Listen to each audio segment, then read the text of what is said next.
Thank you for joining us for this look at some of the best stories from KPBS News this week. I'm John Carroll. Coming up, culture change in the U.S. military. The new administration drastically scales back its diversity efforts as we look at how it deals with the impacts of climate change. Drivers are now paying more to park in San Diego. See how this fits into a larger strategy for how the city is trying to monetize its streets, parking lots, and garages. And it's a treasured gathering spot for art and activism. Lips marks 25 years of celebrating drag in San Diego. We start with the upheaval in the federal government. Not even a month into the new Trump administration, employees in several agencies have received buyout offers. As Amita Sharma reports, that includes 250 federal prosecutors and support staff in the San Diego U.S. Attorney's Office. The Trump administration sent an email titled Fork in the Road to federal employees January 28th. It says the aim is to reform and streamline the workforce and offers everyone a chance to resign. The email also states workers will now be subject to, quote, enhanced standards of suitability and should be, quote, reliable, loyal, and trustworthy. In response to that email, San Diego U.S. Attorney Tara McGrath sent KPBS a statement that read, quote, at every fork in the road, this office will choose the path of justice, no matter how challenging the terrain. Our prosecutors and staff are among the finest public servants in America, and this district can rely on our unwavering commitment to public safety. Former San Diego federal prosecutor Phil Halpern is in touch with some current prosecutors. He says they view the Trump administration's resignation option with suspicion. There were a lot of people who believed in the office that if you didn't play along, your head was going to be put on the block to be taken off. You'd be on a list of people to be fired. And because of that, there was many people in the office, I'd say perhaps the overwhelming majority, that received it with surprise, confusion, and outrage. It's unclear just how many local federal prosecutors will take the administration's offer to resign. Halpern says currently about 30% of the office's criminal cases deal with immigration. But there's no saying they wouldn't have 50 or 60%. So because we're on the border, it could clearly affect this office in many ways. Fraud, political corruption, and violent criminal prosecutions could go down as a result, Halpern says. Meanwhile, California Attorney General Rob Bonta called Trump's buyout offer a pointed attack aimed at dismantling the federal workforce. The Trump administration promised to pay those who resigned this week through September, but Bonta urged federal workers to heed union warnings that there is no guarantee. The White House did not respond to a request for comment. Amita Sharma, KPBS News. The U.S. military is also seeing a major transition. The changes are internal when it comes to diversity efforts and public-facing when it comes to information on climate change. KPBS military reporter Andrew Dyer covered both topics this week. Until recently, www.climate.mil was the home of the DoD Climate Resilience Portal. It's a landing page full of resources military leaders could use to plan for the impacts of climate change. The website had a public-facing side and one accessible only to those with a military ID. Now it's gone. In recent years, I think the Pentagon has really taken a step forward and been much more forward-leaning in terms of addressing climate and climate adaptation as a national security priority. Catherine Yusko is a research analyst at the American Security Project, a nonpartisan think tank. She specializes in climate security and the military. She says the military has to prepare for the changing climate. We need to make sure our military equipment is able to navigate these environments. We need to make sure our forces are able to navigate these environments. And we need to be able to anticipate where, when, and what degrees of threat we need to effectively plan for. Not all climate change-related material is gone from the Pentagon's website. For example, the DoD's Climate Adaptation Plan is still online. But the missing Climate Resilience Portal had more detailed information, like flood maps of military bases that leaders could use when facing extreme weather or making planning decisions. KPBS could not find the information elsewhere on the Pentagon's website. USCO says accounting for climate change is especially important for U.S. allies in the Pacific, allies that could look elsewhere for help mitigating the potential instability that comes with the changing climate. If we don't do that, someone else will, might be China.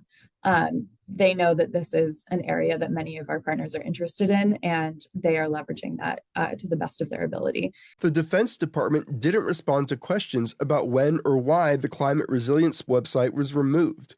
USCO acknowledges climate change has become politicized, but says military leaders are going to have to plan regardless. We can call it natural disasters. We can call it catastrophic events, extreme weather events, whatever we want to call it. The data points to an increase in the frequency and severity of these events. And those events have real implications for human lives and real implications for U.S. national security. The deleted web pages and their content are still accessible via the Internet Archive at web.archive.org. Andrew Dyer, KPBS News. Celebrations and observances for all cultural awareness months are canceled across the U.S. military. On Friday, the day before Black History Month began, Defense Secretary Pete Hegseth called such observances efforts to divide the military and put one group ahead of others. In a news release titled Identity Month's Dead at DoD, Hegseth banned any observances recognizing cultural awareness months of Black people, women, Asian Americans, Native Americans, Pacific Islanders, Hispanics, the disabled, and LGBTQ+ people. Christopher Goldsmith is the founder of the Task Force Butler Institute and Veterans Fighting Fascism. The Army veteran says the stories and history of people are big parts of military culture. Because history matters. You cannot find a unit in the military where they aren't very deliberate about ingraining their newest troops with all of the obscure battles that this unit went through decades and decades, generations ago, right? Because that stuff is important. After Donald Trump ordered the end of all diversity initiatives across the government, his first week in office, the Air Force temporarily removed a lesson on the Tuskegee Airmen from its boot camp curriculum. While that was rescinded, Goldsmith says it's a result of the racist motives behind the anti-diversity push. That is the only reason that they want to carve out just these specific pieces of history. Because they're not saying no more lessons about Chesty Puller. They're not saying no more lessons about Audie Murphy, right? They're saying no more lessons about the Tuskegee Airmen. That is a deliberate choice, and it is a racist choice.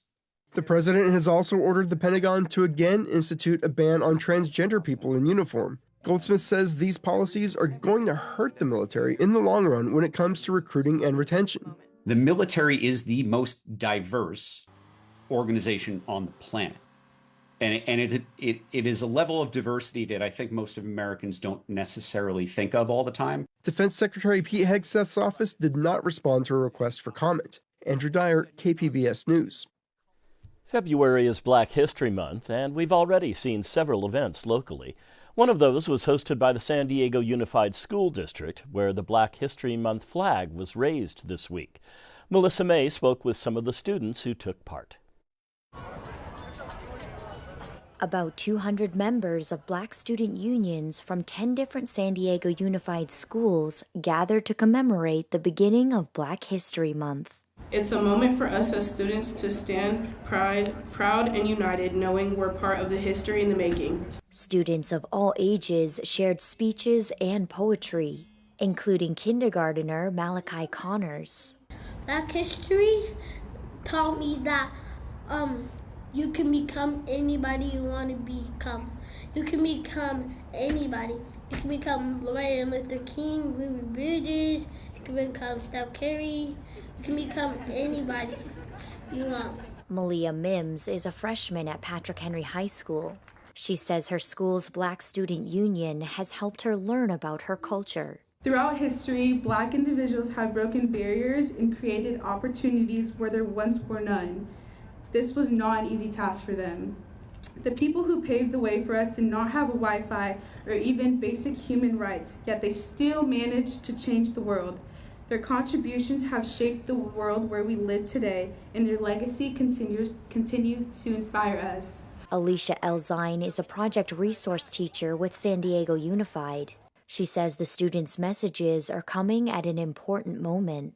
To really show their pride in Black History Month, in their identities, and especially representing our school district in a time where, many school districts are silencing the voices that need to be heard. Elzine says the school district prides itself on centering students' voices. I just hope that we are able to continue uplifting the voices, celebrating the joy and the resilience of Black folks in our community, whether you're an adult in the district, a parent, or a student, knowing that you're represented and your voice is heard and appreciated, I think is the key. Facing the rising sun. The ceremony wrapped up with the raising of the Black History Month flag and a rendition of Lift Every Voice and Sing.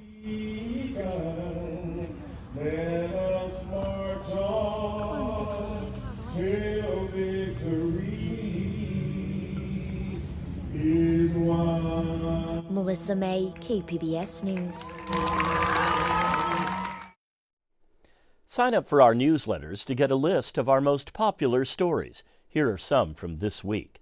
California Attorney General Rob Bonta doubles down on the message, the state's schools are a safe place for all. A lawsuit claims Dr. Bronner's fosters a risky culture of drug use that led to an employee's accidental overdose death. And La Jolla takes the first step towards secession. So what happens next? It's the latest in our Public Matters series with Voice of San Diego. San Diego scientists have gone on a trip where they likely discovered dozens of new animal species. KPBS Sci-Tech reporter Thomas Fudge tells us what they found in the deep ocean where methane seeps through the cracks in the earth below. Yeti crabs live more than 1,000 meters below the Pacific Ocean off the shores of Costa Rica.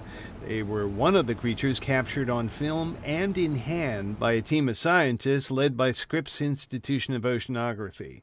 One of those voyagers to visit the seafloor in a 3-man submersible vessel was biologist Charlotte Seed. She manages Scripps' benthic invertebrate collection, where some of those deep-sea creatures have ended up. For example, this jar is a basket star. You'll notice it's got many arms and each one is branched several times, so sort of look like a beautiful woven basket. This is one example from Costa Rica. The dark sea floor Scripps explored is home to methane seeps. In the water off Costa Rica, submersible dives over the years have identified hundreds of species down there. A good portion of them had been undiscovered. The deep ocean floor is so dark there's no plants and no photosynthesis. But where seeps and vents are found, chemicals and minerals from them interact with underwater bacteria that become microbial food, the bottom of the food chain for sea animals. Down there you find crabs and shrimp. You find tiny creatures like this chitin, a sort of deep-sea armadillo. There are also larger animals, sea cucumbers, sea stars, brittle stars. And, of course, plenty of tube worms and clams. So these are some of the most conspicuous animals you'd see. If you're down there in a submersible, you see tube worms and clams, you know you're at a methane seep. If the bottom of the ocean devoid of light is like a desert, methane seeps are oases, nourishing a diversity of creatures. Seed descended thousands of meters in a submersible. They named it Alvin. She says the deep ocean is very peaceful. Now the work of identifying what may be many new species will begin. After discovering what may be a new form of life, scientists need to describe it to add it to the record of life on Earth. When we describe a new species, we formally declare it to the world, like writing a birth certificate. You have to give it a name. You have to say who it's closely related to. Where did you find it? Methane seeps, by the way, are pretty common. Seed says they are also found a few hours off the coast of Del Mar and La Jolla. Thomas Fudge, KPBS News. An updated California law now allows involuntary psychiatric holds for people with severe substance use disorders. KPBS health reporter Heidi DeMarco says the county is working with community partners to expand treatment options. I don't know why I became homeless. I just did. It just happened. We just sit out here. Cecilia Hughes never imagined she'd end up homeless at 57. Now, she's one of nearly 200 residents at Father Joe's Village's new sober living shelter. The facility opened this year with nearly 250 beds. For people who are committed to abstinence from substances and who are committed to working hard with a case manager, saving income while they're living here with us, and quickly exiting to permanent housing. Changes to the state's conservatorship law means crisis stabilization units and emergency departments will need more referral options. That's where facilities like this come in. Casement says they're part of the solution. Later this year, in 2025, Father Joe's Villages will be opening 44 beds of detox here on site. Dr. Luke Bergman oversees behavioral health for the county. He anticipates around 1,500 additional mental health holds under the updated law. But our crisis stabilization units will really bear the brunt of that initial transport and drop-off. And we've got capacity. The county says there are 104 detox beds countywide, and officials are adding more treatment options. Last week, the county approved 6 more crisis stabilization beds in Chula Vista. It also approved 30 acute psychiatric beds in National City to serve low-income Medi-Cal patients. One of the referral pathways that we think will be most important and that will be most frequent will be a referral from crisis stabilization units into outpatient treatment. For Hughes, having a safe, structured place to rebuild has been life-changing. She takes pride in her space, her neatly made bunk bed, the small routines that give her a sense of purpose. That includes chores. I do the laundry room from 1 to 2, and then today I'm going to do the elevator. I'm so excited. Bergman says demand for beds has started off slowly this year, but they'll be watching closely to see whether more resources will be needed to keep up with demand. Heidi DeMarco, KPBS News. The San Diego City Council voted recently to increase parking meter rates to help close a budget deficit of more than $250 million. KPBS Metro reporter Andrew Bowen says more changes could be on the horizon. If you've swiped your credit card at a parking meter in San Diego lately, you may have gotten sticker shock. The hourly rate at most meters is now $2.50, twice as much as it was a few weeks ago. It's been years, if not decades, since we've done something like this. Jordan Moore is a staffer with the Independent Budget Analyst's Office. It found even the city's new rate of $2.50 an hour is a steal compared to private lots and garages. San Diego has billions of dollars in unfunded infrastructure needs and a structural deficit of more than $250 million. Moore says subsidizing parking via discounted rates is getting harder to justify. The city has large budget problems. There's only so many levers we can pull. So to the extent that there are levers the city can pull to solve these problems, we should pull them. The big problem with not charging enough for parking is that people tend to use it in ways that are pretty inefficient. Henry Grabar is a staff writer at Slate Magazine and author of Paved Paradise, How Parking Explains the World. One thing that happens when parking is underpriced is that it tends to fill up really quick. And so these spaces where there's a lot of demand for parking, but it's not properly priced, generate thousands and thousands of miles of driving every year from people looking for parking spaces. Grabar's book chronicles a notorious case study of how not to manage city parking meters. In 2008, Chicago was facing a budget crisis, so it signed a deal with a group of Wall Street investors. For $1.15 billion, those investors won the right to lease the city's parking meters for 75 years. The investors promptly jacked up the rates and made back their investment in no time. Today, parking meters in Chicago charge up to $7 an hour. I think the worst part for Chicago is even if the investors recognized the market clearing price for these meters, the money that was raised is going right into the investors' pockets rather than being funneled into improvements in the city of Chicago. Committee members, good afternoon, and thank you for having us here today. Privatizing street parking is nowhere on the agenda in San Diego, but a number of other parking reforms are. and we're here to give you an update on the results of a parking demand management study that we recently concluded. At a city council committee meeting last week, staffers shared an analysis of more than 16,000 public parking spaces in meter zones and at major attractions like Balboa Park. To increase the availability of parking, the city is considering a host of changes, like charging for parking on Sundays when private lots raise their rates because free street parking is so hard to find. It could also implement dynamic pricing. For example, meters around Petco Park could get more expensive during ball games. Jordan Moore of the city's independent budget analyst's office says some meters could also get cheaper. You might be able to lower parking rates at certain times to try to entice demand to come at different times. And so that's what dynamic pricing is all about, is trying to match up that supply and demand to create the optimal situation and utilization of the curb space. Of course, raising parking rates isn't exactly popular, but the revenue it generates can be spent on things that are popular, like planting trees, fixing sidewalks, and improving public transit service. Things that also reduce greenhouse gas emissions. Moore says San Diego hasn't done much of that because parking meter revenue just hasn't amounted to much. If you can improve ways for people to get to an area without needing their car, that is a huge benefit to the amount of parking that you need to supply, right? Fewer cars means fewer competition for spots, means that, those spots can either turn over faster, be more readily available, those kinds of things. As San Diego continues to grow, demand for parking will only get more intense, and the lines between commercial streets and residential streets are increasingly blurred. Many of the new apartments in the city don't come with an off-street parking space.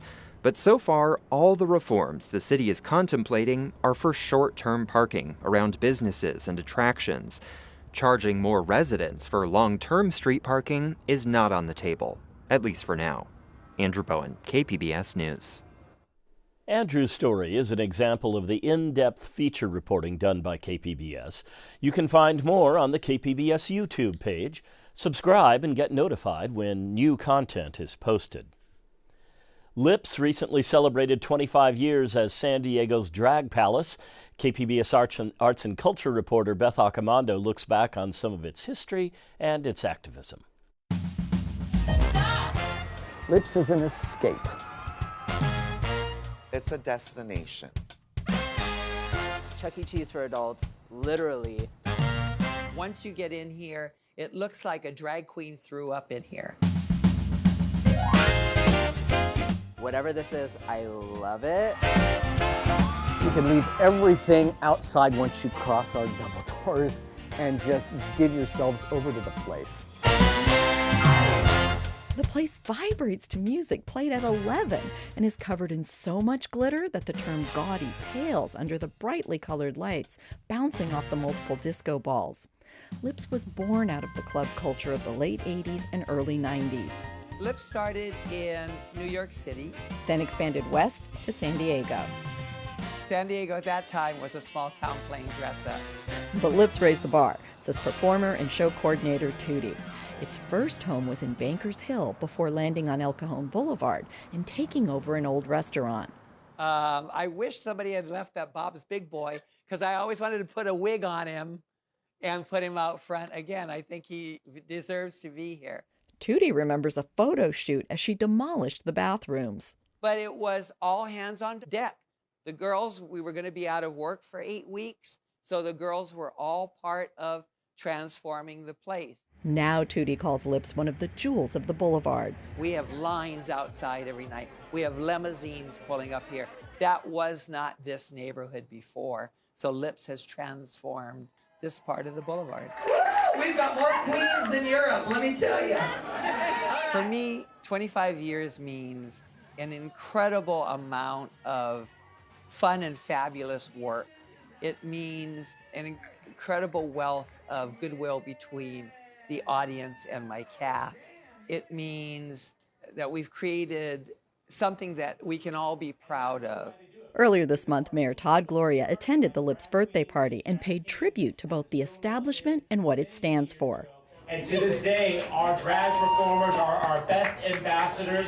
They are the folks who take a bridal party and turn them into the fiercest LGBTQ advocates you've ever met. That's because Lips offers more than just dinner and a drag show, says General Manager Sean MacArthur. I think it's a bit of a gateway into each and every person that comes here and sits in the chair and opens themselves up to the experience. And that's because drag queens know how to entertain. We do a lot of comedy here at Lips. And so I think that people drop a lot of their walls and barriers because of the comedy. I think it's a good way for people to interact and come and visit and get a taste of the queer or trans experience. Lolita Von Teese has been performing at Lips for 10 years. She first came in as a 16-year-old customer discovering drag for the first time. I am very lucky to work at a place where when I come into work, I know that I'm going to leave feeling better about myself and everything going on in my life. I'm going to feel better about it when I leave work. Paris Sakumi Max has been with Lips for 18 years and always ends her brunch show with a question. If you enjoyed our show this morning, please remain an ally to our community all year long. And the cheer at that very end of that show is so, it gives me goosebumps. But then drag itself is a form of activism. Stepping out of the house looking like this is activism. I am confronted immediately, and the public is confronted immediately with who I am on the inside.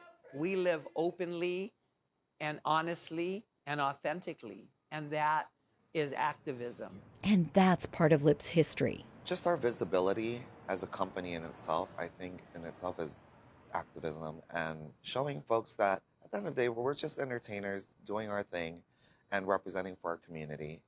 It's not as scandalous as folks think it is. So make Lips your destination, not just to celebrate a quarter century of entertainment, but also a legacy of activism. Beth Accomando, KPBS News. We hope you enjoyed this look at KPBS News this week. I'm John Carroll. Thank you for joining us.